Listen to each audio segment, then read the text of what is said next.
Let's start. आज की class में हम जो है वो MA2 का तकरीबन जो सबसे मुश्किल टॉपिक है मेरे ख्याल से MA2 का, जिसमें मैंने सबसे ज्यादा स्टूडेंट को ना ट्रबल में देखा है, सबसे ज्यादा यानी कि मुश्किल में देखा है, जो सबसे ज्यादा मुश्किल लगता है नॉर्मली स्टूडेंट्स को, वो टॉपिक आज मैं करवाने जा रहा हूँ। और ये टॉपिक है रेलेवेंट कॉस्ट्स, या इसको रेलेवेंट कैश फ्लोज भी कहा जाता है। देखें, रेलेवेंट कैश फ्लो में चार चीजें होती हैं। पहले देखें, ये 4-5 पॉइंट है, इनको जरा आप अपने पास ना नोट करें। देखिए, रेलेवेंट जो होगा ना, ठीक कि रेलेवेंट फ्लो या रेलेवेंट कॉस्ट, ये इंक्रीमेंटल होगी। देखो, जब भी रेलेवेंट कॉस्ट का सवाल आए, रेलेवेंट कैश फ्लो का सवाल आए, तो आपको ये अज्यूम करना है कि देखो, जब भी रेलेवेंट कॉस्ट का सवाल आएगा या रेलेवेंट कैश फ्लो का आएगा ना, तो उसमें वो बोलेगा कि भाई कंपनी जो है ना कॉन्ट्रैक्ट लेने जा रही है, कंपनी कोई काम करने जा रही है, करने जा रही है, इज गोइंग टू डू, ठीक है। Company is going to do something, करने जा रही है, गोइंग टू डू, लेकिन अभी किया नहीं है, हैज नॉट डन। कंपनी कोई प्रोजेक्ट लेने जा रही है, लेकिन अभी वो प्रोजेक्ट जो है ना वो लिया नहीं है। ठीक है, कंपनी किसी प्रोजेक्ट में ठीक इन्वेस्टमेंट करने जा रही है, कोई प्रोजेक्ट स्टार्ट करने जा रही है, लेकिन वो प्रोजेक्ट अभी कंपनी ने लिया नहीं है। ये बात है सारी। ठीक है। अच्छा, अब देखें, अब होता क्या है इसके अंदर कि ना, फ्यूचर में, यानी कि कहने का मतलब है कि कोई चीज फ्यूचर में होने वाली है। मिसाल के तौर पे एक एग्जाम्पल बनाते हैं। फर्ज करो कि तुम जो है ना वो एक गाड़ी खरीदने जा रहे हो। अभी तुम फर्ज करो कि बाइक पे सफर करते हो, ठीक है, अभी तुम फॉर द ठीक है। मोमेंट आप ये जो है वो, यानी कि ये आप अपने दिमाग में बिठा लो कि आप अभी बाइक पे सफर करते हो। अब आप सोच रहे हो, अभी आप सोच रहे हो कि क्या मुझे गाड़ी लेनी चाहिए, should I buy a car or not, यानी कि अभी मुझे गाड़ी लेनी चाहिए या नहीं लेनी चाहिए। ठीक है, अगर तो ये कि आप गाड़ी लेते हो, तो गाड़ी खरीदने की कुछ कॉस्ट होगी। ठीक है, ठीक है। लेकिन गाड़ी का कुछ फ्यूल का एक्सपेंस होगा, जी। उसके कुछ एक्सपेंसेस होंगे गाड़ी के अपने। रिपेयर मेंटेनेंस भी होगा,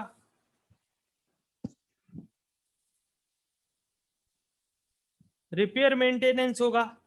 उसके साथ कुछ लीगल कॉस्ट भी एसोसिएटेड हो सकती है, यानी कि गाड़ी के कागजात वगैरह की डॉक्यूमेंटेशन, जैसे रोड इंश्योरेंस वगैरह कराते हैं, टैक्सेस भी पे करते हैं गाड़ियों पे अक्सर लोग, कुछ जगहों पे लोग टैक्सेस भी पे करते हैं गाड़ियों से रिलेटेड।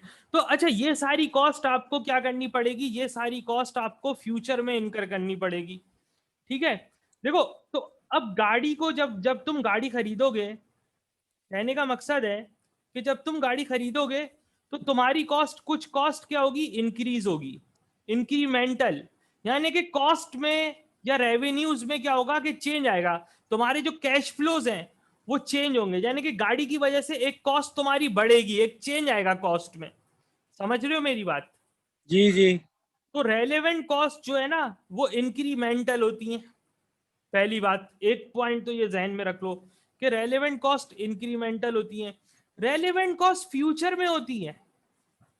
ठीक है, जो तुम पहले, जो तुम पास्ट में जो कॉस्ट तुम कर चुके हो ना, इनकर, पास्ट में जो कॉस्ट कर चुके हो, वो जी। कहलाएगी संक कॉस्ट। जो पहले तुम कॉस्ट इनकर कर चुके हो वो कहलाएगी तुम्हारी संक कॉस्ट। अब जो तुम इनकर कर चुके हो ये तुम्हारे लिए रेलेवेंट नहीं है। ठीक है, रेलेवेंट कॉस्ट जो है ना वो अवॉइडेबल होती है। देखो, अवॉइडेबल का मतलब क्या है, देखो तुम गाड़ी खरीदने जा रहे हो, you are going to buy a car, you are considering buying a car, you are only considering buying a car, यानी कि अभी तुम सोच रहे हो, गौर कर रहे हो, प्लान कर रहे हैं। कंसिडरिंग बाइंग अ कार, अभी तुम सोच रहे हो कि तुम गाड़ी खरीदो या ना खरीदो। अगर तुम गाड़ी नहीं खरीदते, if you decide not to purchase a car, then you can avoid these costs. तुम क्या कर सकते हो, इन कॉस्ट को तुम, इस कॉस्ट को तुम क्या कर सकते हो, अवॉइड कर सकते हो। समझे? यानी कि अवॉइड से मुराद है कि, यानी कि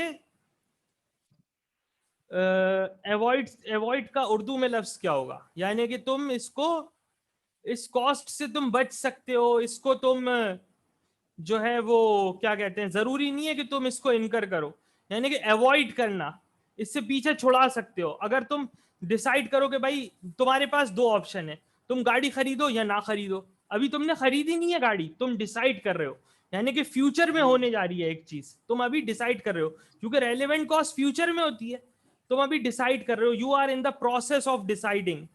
ठीक है? तो यहां पे ये है कि जो है तुम इसको अवॉइड कर सकते हो, अगर तुम ये डिसाइड करो कि भाई मुझे नहीं खरीदनी, I do not want to buy a car right now, don't need a car, in that case you will avoid these costs. इस तरह करके अगर तुम डिसाइड करते हो कि भाई तुम्हें गाड़ी नहीं खरीदनी, तो तुम क्या करोगे, तमाम कॉस्ट क्या कर दोगे, अवॉइड कर दोगे। ये बात आई समझ में? आगे सर एक सवाल है। जी बोले। सर, रेलेवेंट कॉस्ट इंक्रीमेंटल की सूरत में हो सकती है, मतलब इंक्रीमेंट का तो मतलब होता है ना कि किसी चीज का बढ़ना, या जैसे अगर सैलरी का इंक्रीमेंट होना, किसी मैं चीज का यूं, बढ़ना। देखो मैं ना इसको ना यूं समझता हूँ, देखो इंक्रीमेंट, देखो अगर तुम गाड़ी खरीदोगे, अगर तुम गाड़ी खरीदोगे, कहने का मकसद है तुम गाड़ी खरीदोगे, तो गाड़ी खरीदने की वजह से तुम्हें मुख्तलिफ नई कॉस्ट्स इनकर करनी पड़ेंगी। मिसाल के तौर पे गाड़ी को खरीदने की कॉस्ट है, ये तुम्हें इनकर जी करनी पड़ेगी। तुम्हें जो है वो इसकी रिपेयर एंड मेंटेनेंस कॉस्ट जो है वो इनकर करनी पड़ेगी। तुम्हें जो है इसके ऊपर टैक्सेस देने पड़ेंगे, तुम्हें इसकी कुछ लीगल कॉस्ट इनकर करनी पड़ेगी। तो देखो अभी तुमने गाड़ी खरीदी नहीं है, लेकिन अगर तुम गाड़ी खरीदते हो, अगर तुम गाड़ी खरीदते हो, तो उसकी वजह से जो तुम मजीद जो तुम्हें कॉस्ट में जो तुम्हारा इंक्रीज हो जाएगी, तुम्हारी कॉस्ट जो इंक्रीज आएगा, तुम्हारी कॉस्ट में जो इंक्रीज आएगा गाड़ी खरीदने की वजह से, तुम गाड़ी की बात कर रहे हो, तो गाड़ी खरीदने की वजह से जो इसमें इंक्रीज आएगा, जो इंक्रीज आएगा ठीक है। वो तुम्हारी, तो ये क्या होगी, ये कहलाएगी तुम्हारी एक रेलेवेंट कॉस्ट।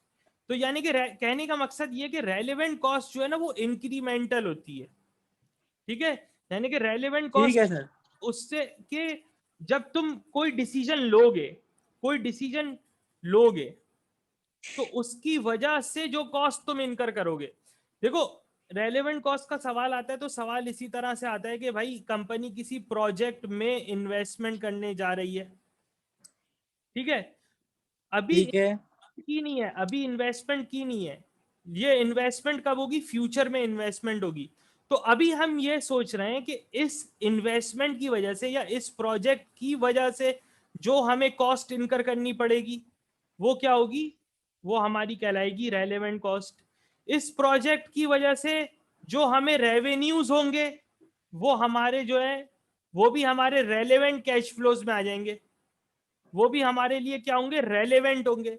मतलब प्रोजेक्ट में इन्वेस्टमेंट करोगे तो खाली कॉस्ट इनकर करने के लिए तो करोगे नहीं, सही बात है ना, जी खाली कॉस्ट। बिल्कुल, प्रॉफिट के लिए भी करेंगे। ठीक है?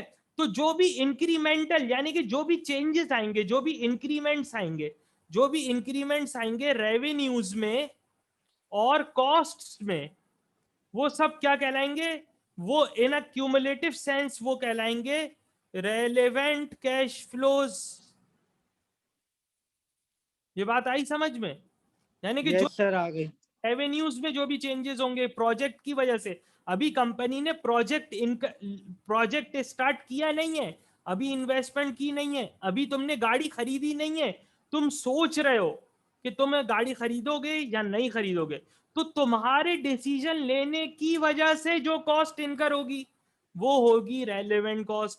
मैं हमेशा इसको इस तरह से समझता हूं कि जब भी रेलेवेंट कॉस्ट की बात हो ना, तो तुम एक एक बात को ना जहन में रखना कि देखो तुम डिसीजन लेने जा रहे हो, you are a decision maker. तुम क्या हो, तुम एक डिसीजन मेकर हो, तुम्हें डिसाइड करना है, you are a decision maker, तुम्हें डिसाइड करना है। ठीक है? तो डिसीजन ले ठीक है। वजह से जो कॉस्ट इनकर तुम्हारी होगी फ्यूचर में, वो सब क्या होगी, वो सब रेलेवेंट कॉस्ट होगी। ठीक है। ठीक है। कॉस्ट, एक बात याद रखना कि रेलेवेंट कॉस्ट हमेशा कैश फ्लो होती है, नॉन कैश फ्लो आइटम्स जो हैं वो रेलेवेंट कॉस्ट का पार्ट नहीं होते। नॉन कैश फ्लो से मुराद है, मिसाल के तौर पे डेप्रिसिएशन है, एक नॉन कैश फ्लो आइटम है। बैड डेट्स है, नॉन कैश फ्लो है। प्रोविजंस है, नॉन कैश फ्लो आइटम्स है। गेन ऑन डिस्पोजल है, नॉन कैश फ्लो है सर। तो नॉन कैश फ्लो आइटम्स जो होते हैं, non cash flows, they are never relevant. उनको कभी भी हम अपनी रेलेवेंट कॉस्ट की कैलकुलेशन में शामिल नहीं करते। समझ गए मेरी बात? Yes sir. Cash flow yes sir. Not relevant. ठीक है। तो इस तरह हमने क्या किया, हमने जो है ना यहाँ पे 4 पॉइंट पढ़े। हमने जो है ना यहाँ पे 4 पॉइंट पढ़े रेलेवेंट कैश फ्लोस के बारे में। इसको यूं कर लेते हैं, हमने 4 पॉइंट पढ़े। Number 1 is incremental relevant, number 2 is future. Incremental. Number 2 is future. Future. Number 3 is cash है। कैश एक्सपेंसेस आते हैं, अवॉइडेबल जीजी। Avoidable. And number 4 are cash. ठीक है। आई ठीक फॉर, है sir. I for incremental, F for future, A for avoidable, avoidable. And C for cash flows. देखो क्या बना, लफ्ज क्या बना, IFAC, International Federation of Accountant sir. मैं हमेशा कहता हूं कि इन 4 पॉइंट्स को याद रखने के लिए जो निमोनिक है,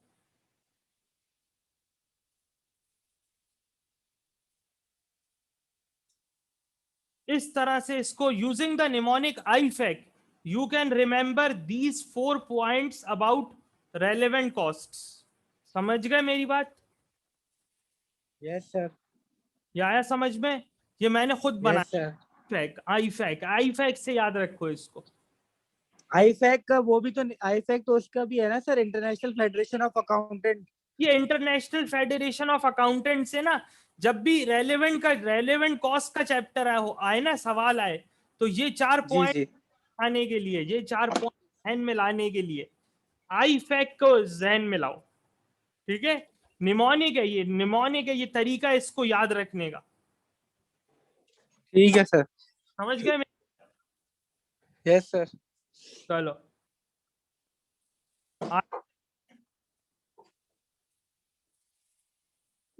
अब इसमें एक कॉन्सेप्ट होता है अपॉर्चुनिटी कॉस्ट का।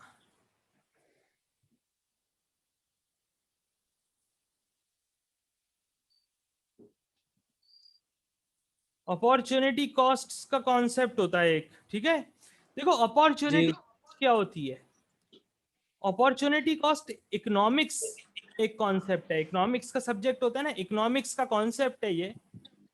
और अपॉर्चुनिटी कॉस्ट होती है the next best alternative foregone. दुनिया में कुछ पाने के लिए कुछ खोना भी पड़ता है। ठीक है। There is yes sir. Life as a free lunch.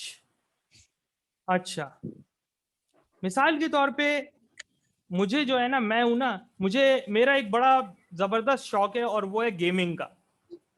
बकायदा से मैं प्ले स्टेशन 4 का गेमर हूँ, PS4 मेरे पास जहाँ ये सारा इक्विपमेंट रखा हुआ है ऑनलाइन टीचिंग के लिए, काफी सारी चीजें मैंने ऑनलाइन टीचिंग के लिए, ठीक है। और साथ में मैंने रखा हुआ प्ले स्टेशन 4। जब भी मेरा दिल चाहता है मैं दिन में आधा घंटा 1 घंटा ऑनलाइन होता हूँ और फीफा खेलता हूँ, या कोई और गेम भी खेल लेता हूँ, ज्यादातर फीफा खेलता हूँ। अच्छा, अब फर्ज करो, अब क्या आ रहा है, अब क्या आया हुआ है मार्केट में, अब आया हुआ है प्ले स्टेशन 5। Yes sir. तुम करते हो गेमिंग? बहुत सर, बहुत। कौन सा कंसोल है, कौन सा तुम्हारे पास पीसी है गेमिंग? PS4 था सर, वो मैंने जब नया लॉन्च हुआ था जब लिया है, उसके बाद गेम वगैरह काफी महंगे पड़ रहे थे, तो वो बेच के मैंने पूरा गेमिंग पीसी बनवाया। गेमिंग पीसी बनवाया तुमने? जी कौन सा, वो कौन सा है सिस्टम? सर, नॉर्मल ये इतना कोई हाई नहीं है, मतलब मैंने 25,000 रुपये का बनवाया था। i5 first generation 780 Ti 2 GB card लगा हुआ है। वो मैंने मोस्टली CSGO और फोर्टनाइट के लिए बनवाया है मैंने। 780 लगा हुआ है, 780? यहाँ 780 Ti लगा हुआ है। 780 Ti, okay, I will talk to you about that. अच्छा देखो, अब यहाँ पे प्ले स्टेशन 5, देखो, या तो मैं प्ले स्टेशन 5 ले लूं, या मैं अपने ऑनलाइन टीचिंग को इनहेंस करने के लिए एक एडवांस्ड पीसी ले लूं, ठीक है। तो अब दो ऑप्शन है। तो जब मैं ये एडवांस पीसी खरीदूंगा, तो इस एडवांस पीसी को खरीदने के लिए मैंने क्या छोड़ दिया, बताओ? PS5। PS5। तो ये जो PS5 है ना बेटा, ये मेरी क्या कहलाएगी, ये मेरी कहलाएगी अपॉर्चुनिटी कॉस्ट। यानी कि आपने कुछ काम कुछ करने के लिए, कुछ पाने के लिए कुछ छोड़ दिया। ये जो जो मैंने छोड़ा ना, this will be my,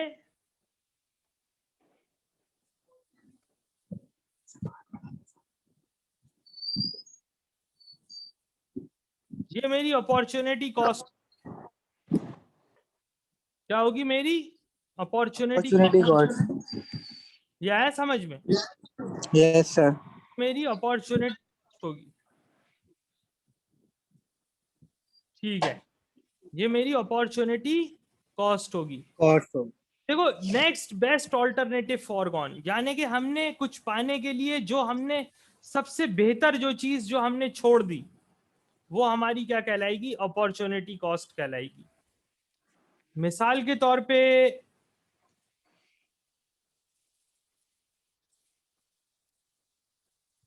company है, कोई कंपनी है, ठीक है ना, कोई भी कंपनी है, कंपनी तीन मुख्तलिफ, कंपनी जो है वो एक प्रोजेक्ट में इन्वेस्टमेंट करने जा रही है, वो ठीक एक है। में इन्वेस्टमेंट करने जा रही है, लेकिन प्रोजेक्ट के अलावा, इस प्रोजेक्ट में इन्वेस्टमेंट करने के अलावा कंपनी के पास दो ऑल्टरनेटिव्स या दो ऑप्शंस और हैं। वो कंपनी जो है वो प्रोजेक्ट एक्स में इन्वेस्ट कर दे, या कंपनी प्रोजेक्ट वाई में इन्वेस्ट कर दे। अगर कंपनी प्रोजेक्ट एक्स में इन्वेस्ट करती है तो कंपनी का जो प्रॉफिट हो सकता है वो एक्सपेक्टेड हो सकता है $5,000। अगर वाई में इन्वेस्ट करती है तो उसका प्रॉफिट हो सकता है $7,000। देखो, इन दोनों में बेहतर कौन सा है, एक्स बेहतर है या वाई? प्रोजेक्ट एक्स है। है? एक्स। क्यों? एक्स बेहतर है सर, क्योंकि उसकी कॉस्ट, नहीं सॉरी, वाई बेहतर है, उसका प्रॉफिट ज्यादा है। का प्रॉफिट ज्यादा है ना। तो देखो, ये क्या हो जाएगा, ये हो जाएगा नेक्स्ट बेस्ट ऑल्टरनेटिव फॉरगॉन। अगर कंपनी जिस प्रोजेक्ट की बात कर रही है,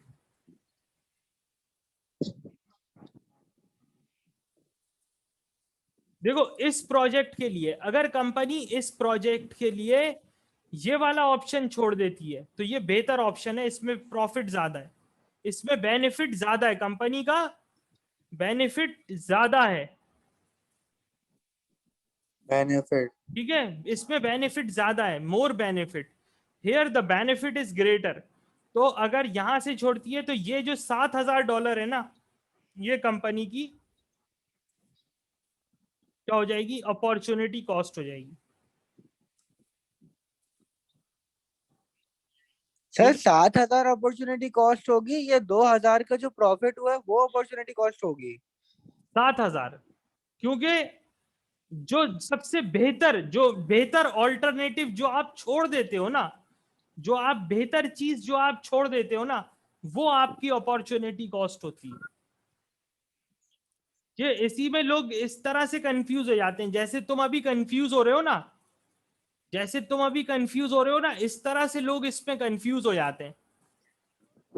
इस वजह से वो रह जाते हैं रेलेवेंट कॉस्ट के सवालों में। समझे मेरी बात? जी सर। इस वजह से वो ना रेलेवेंट कॉस्ट के सवालों में ना रह जाते हैं, ये मसला है। तो देखो, हमने जो है ना वो रेलेवेंट कॉस्ट के बारे में कुछ बातें पढ़ी। एक तो मैंने तुम्हें बताया आईफैक,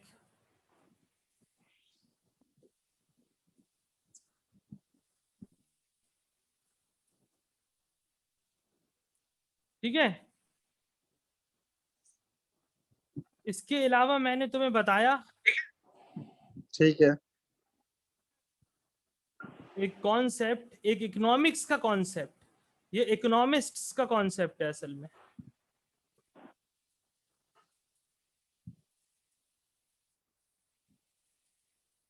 ठीक है।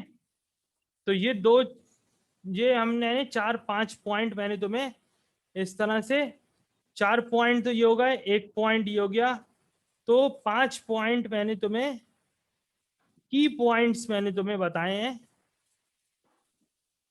किसके बारे में, रेलेवेंट कॉस्ट्स के बारे में।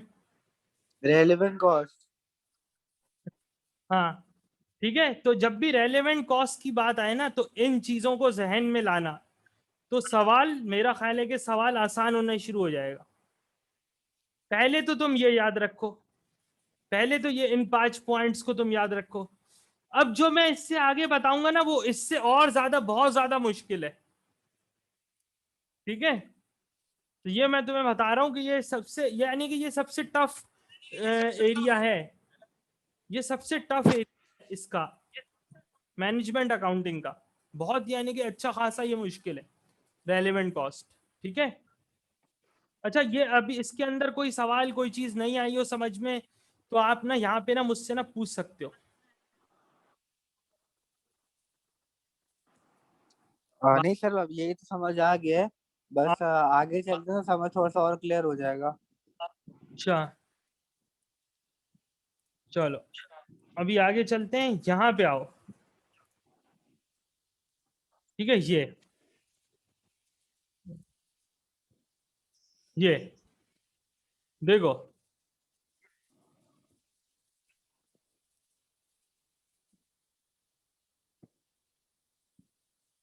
हाँ, ये देखो एक चार्ट बना हुआ है तुम्हारे सामने, रेलेवेंट कॉस्ट ऑफ मटेरियल के लिए।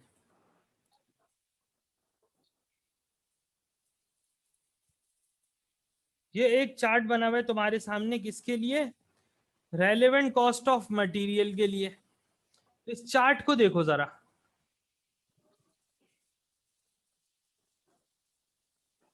इस चार्ट को देखो, रेलेवेंट कॉस्ट ऑफ मटेरियल के ना इस चार्ट को देखो।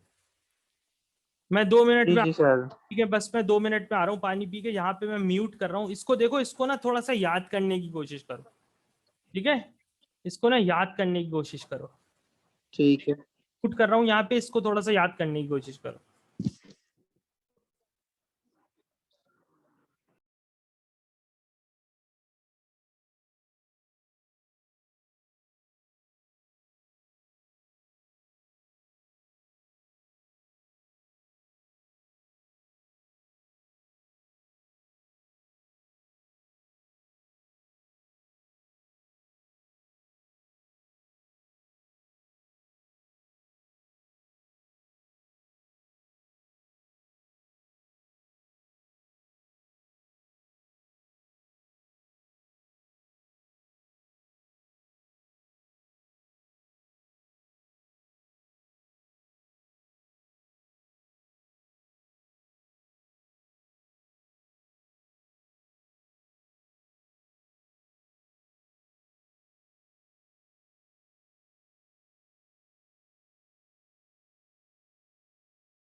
Okay Basit, yes. Yes sir. हाँ आया समझ में?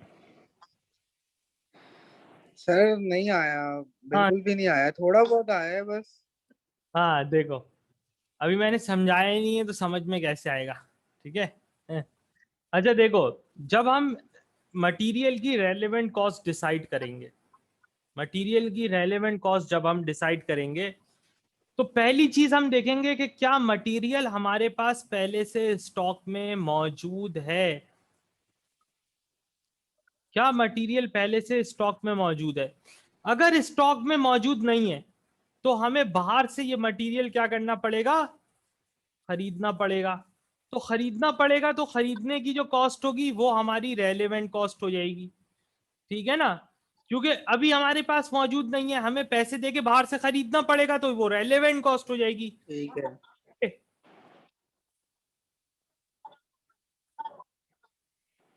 जी बासित,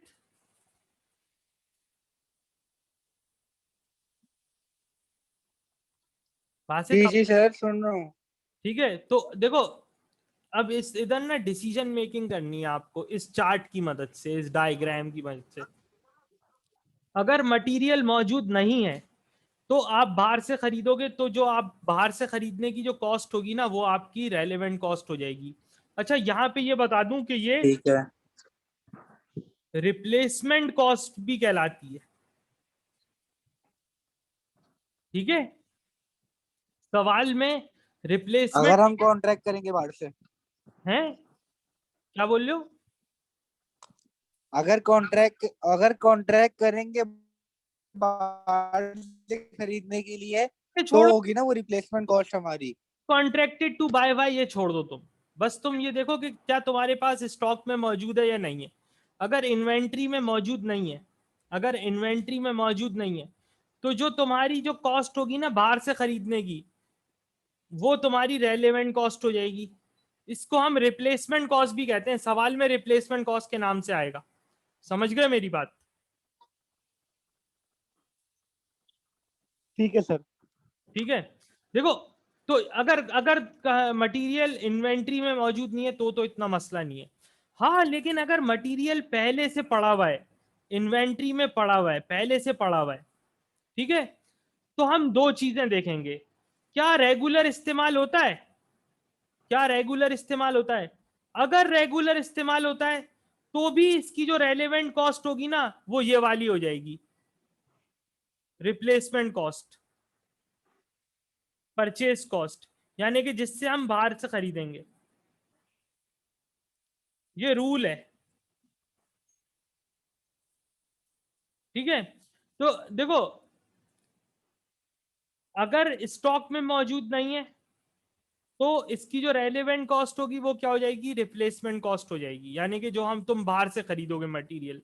अगर स्टॉक में मौजूद है, हाँ मौजूद है, लेकिन रेगुलर इस्तेमाल हो रहा है, स्टॉक में मौजूद है लेकिन रेगुलर इस्तेमाल होता है, तो जो इसकी रेलेवेंट कॉस्ट है वो किसके बराबर हो जाएगी? रिप्लेसमेंट कॉस्ट के बराबर हो जाएगी। जो भी इसकी प्रेवेलिंग मार्केट प्राइस है जिसपे तुम ये मटेरियल रेगुलर खरीद रहे हो, करंटली जिस जिस जो करंट प्राइस है ना, उसकी जो करंट मार्केट प्राइस है जिसपे तुम ये मटेरियल खरीद रहे हो, वही इसकी क्या हो जाएगी? वही इसकी रेलेवेंट कॉस्ट हो जाएगी। ये रिप्लेसमेंट कॉस्ट भी कहलाएगी, करंट रिप्लेसमेंट कॉस्ट। ये आया समझ में? जी बात। ठीक है। Yes sir. हाँ देखो, अगर, हाँ अगर मटेरियल, यस सर, आगे समझ, आगे चलें। अगर मटेरियल स्टॉक में मौजूद है लेकिन रेगुलर इस्तेमाल नहीं हो रहा, तो फिर हम देखेंगे कि क्या हमारे पास इसका कोई और इस्तेमाल है। तो जो भी बेहतर इस्तेमाल होगा ना इसका, जो भी इसका बेहतर इस्तेमाल होगा ना, जो भी इसका बेहतर इस्तेमाल होगा, वो क्या हो जाएगी? वो हमारी रेलेवेंट कॉस्ट हो जाएगी। ठीक है, जो भी इसमें से higher of value in other use और स्क्रैप वैल्यू। ठीक है, अगर कोई और, सर कोई और इस्तेमाल है इसका, अगर कोई और इस्तेमाल है, ठीक है, मिसाल के तौर पे मैं एक मिसाल देता हूं कि देखो, मटेरियल पड़ा हुआ है हमारे पास, मटेरियल एक्स, ये हम रेगुलर इस्तेमाल नहीं करते, अपने काम में रेगुलर इस्तेमाल नहीं करते। हमारे पास दो ऑप्शन है, या तो हम इसको स्क्रैप में बेच दें, या हम इसको कहीं और इस्तेमाल कर लें, किसी और प्रोजेक्ट पे इस्तेमाल कर लें। अगर हम स्क्रैप में बेच देते हैं इसको, तो हम इसको लेट सपोज $250 का स्क्रैप में बेच सकते हैं। लेकिन अगर हम इसको कहीं और इस्तेमाल करते हैं, कहीं और किसी और मटेरियल की जगह इस्तेमाल कर लेते हैं, तो ऐसा करके हमारी सेविंग क्या होगी, हमारी सेविंग होगी $200। तो बेहतर क्या है इसमें से, स्क्रैप में बेच दें या $200 बचा लें? $200 बचा लें। नहीं, स्क्रैप में बेचेंगे तो कितने मिलेंगे? 250। अब $250 तुम इसको बेच के हासिल कर लो या $200 बचा लो, बेहतर क्या है? बेच के हासिल कर ले ज्यादा। हाँ, ये बेहतर है। ये वही अपॉर्चुनिटी कॉस्ट वाला कॉन्सेप्ट है। नेक्स्ट बेस्ट ऑल्टरनेटिव फॉरगॉन, ये बात आई समझ में? बेस्ट बेटर ऑल्टरनेटिव क्या है दोनों में? स्क्रैप। Yes sir. तो ये जो स्क्रैप है ना, अगर तुम अपने जिस कॉन्ट्रैक्ट की तुम रेलेवेंट कॉस्ट कैलकुलेट कर रहे हो, अगर उस कॉन्ट्रैक्ट पे तुम इस मटेरियल को इस्तेमाल करते हो, तो तुम अपने ये $250 जो है वो क्या करोगे, बताओ मुझे?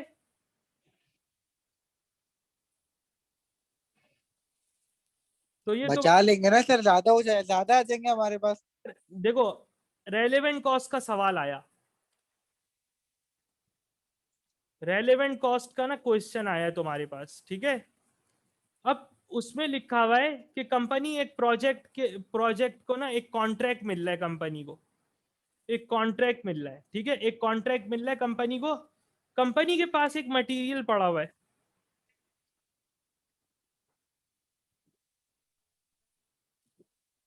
इस कॉन्ट्रैक्ट पे इस्तेमाल, ये मटेरियल इस कॉन्ट्रैक्ट पे इस्तेमाल हो सकता है, ठीक है? लेकिन ठीक कंपनी है। के पास दो ऑप्शन और भी हैं। इस मटेरियल को कंपनी क्या करे, स्क्रैप में बेच दे, या किसी और मटेरियल की जगह इस्तेमाल कर ले। अगर कंपनी इस मटेरियल की जगह इस्तेमाल कर लेती है, तो कंपनी को एक सेविंग होगी $300 की। अगर स्क्रैप में बेचती है तो 200 में स्क्रैप में बेच सकती है। बताओ दोनों ऑप्शंस में से बेहतर कौन सा है? मटेरियल है $300 वाला सर। हाँ, ये बेहतर है। ये क्या है? तो ये कहलाएगा नेक्स्ट बेस्ट ऑल्टरनेटिव फॉरगॉन, जो हमने छोड़ दिया। देखो लफ्ज क्या है, फॉरगॉन, जो हमने छोड़ दिया।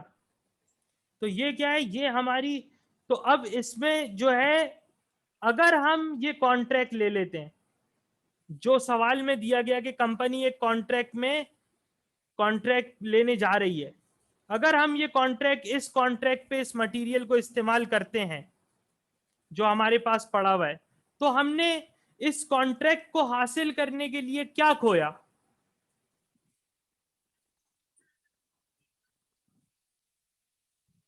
सोचो कि $200। है क्या दो सोया, सौ डॉलर खोया का नहीं, नहीं वो छोड़ा। स्क्रैप की हमने खो दिया जी। नहीं नहीं, देखो, अगर देखो इस कॉन्ट्रैक्ट के अलावा, इस कॉन्ट्रैक्ट के अलावा दो ऑप्शन है, एक ये मटेरियल ए वाला ऑप्शन और स्क्रैप वाला ऑप्शन, ठीक है? तो इस कॉन्ट्रैक्ट को हासिल करने के लिए अगर हम इस मटेरियल को यहां इस्तेमाल कर लेते हैं, यहां इस्तेमाल अगर हम इसको कर लें, तो हमने ज्यादा से ज्यादा क्या खोया इस कॉन्ट्रैक्ट को हासिल करने के लिए? ज्यादा से ज्यादा, मटेरियल है। हाँ, नेक्स्ट बेस्ट ऑल्टरनेटिव फॉरगॉन। ये ये इसकी एक तरह से क्या है, अपॉर्चुनिटी कॉस्ट है। ये आई बात समझ में? ज्यादा यस सर। जो है ना, हमारे जो ज्यादा से ज्यादा हमने फॉरगॉन किया, वो ये $300 हमने खोया। तो ये $300 जब हमने खोया ना मटेरियल ए के लिए, तो ये इसकी अपॉर्चुनिटी कॉस्ट कहलाएगी। और ये इस मटेरियल, ये जो अपॉर्चुनिटी कॉस्ट है, ये मटेरियल एक्स की रेलेवेंट कॉस्ट बन जाएगी। मटेरियल एक्स ठीक है। की, और ये कितनी हो गई? तो मटेरियल एक्स की रेलेवेंट कॉस्ट क्या हुई बताओ? $300। ये आया कॉन्सेप्ट समझ में? Yes sir. ये कॉन्सेप्ट आ रहा है समझ में? Yes sir. Yes sir. ये इसमें यही है, ठीक है, इसके अंदर ये इसी तरह से है, ठीक है। तो देखो अभी जो है ना तुम्हारा काम ये है बासित, ये टॉपिक है मुश्किल। मैं अभी सोच रहा था जी तुम्हें जी। ना इसके ना सवाल भी ना करा दूं इसके ना, लेकिन अब मैं देख रहा हूँ कि ये टॉपिक है जरा टेढ़ा, ये टॉपिक है जरा सा मुश्किल। मैं थोड़ा सा तुम्हारे ना टाइमिंग और जरा बेहतर कर दूं, ठीक है, फिर हम इंशाल्लाह आराम से सुकून से, थोड़ा सा सुकून से बैठेंगे और अच्छी तरह इसको और करेंगे। तो अभी जो है ना ये देखो, अभी तो ना ये जो है ना, मैं तुम्हें इसकी रिकॉर्डिंग भेज रहा हूँ। ये जो है, ये जो हमारे पास रेलेवेंट कॉस्ट वाला ये जो चैप्टर है ना, मैं इसकी तुम्हें रिकॉर्डिंग भेज रहा हूँ, रिकॉर्डिंग शेयर कर रहा हूँ इसी लेक्चर की, तुमसे तुम्हारे साथ रिकॉर्डिंग शेयर कर रहा हूँ, ठीक है। रिकॉर्डिंग, ठीक है। इस रिकॉर्डिंग को तुम, इस रिकॉर्डिंग को तुम देखो और इसको समझो, इसको जरा समझो। और ये जो चार्ट वगैरह मैंने बनाया ना, इसको जरा याद करो। फिर नेक्स्ट सेशन में जो है ना इंशाल्लाह ये है कि हम क्या करेंगे, हम इसके क्वेश्चन भी सॉल्व करेंगे, ठीक है। Is that okay? Yes sir ठीक है। सही, जाहिर सी बात है, अभी तरावी का भी टाइम हो गया है। ठीक है चलें, ठीक है। और अभी फिर मुझे मुझे भी एक जगह पे जो है पढ़ाना भी है अभी मुझे, तकरीबन 10:30-11 बजे, तो उसका भी मुझे कुछ काम है, उसके हवाले से भी। ठीक है, फिर आज ऐसा करें, यहाँ तक रखते हैं। फिर इंशाल्लाह ये कि नेक्स्ट सेशन में हम इसके क्वेश्चंस करेंगे। Okay then, okay, thank you. ठीक।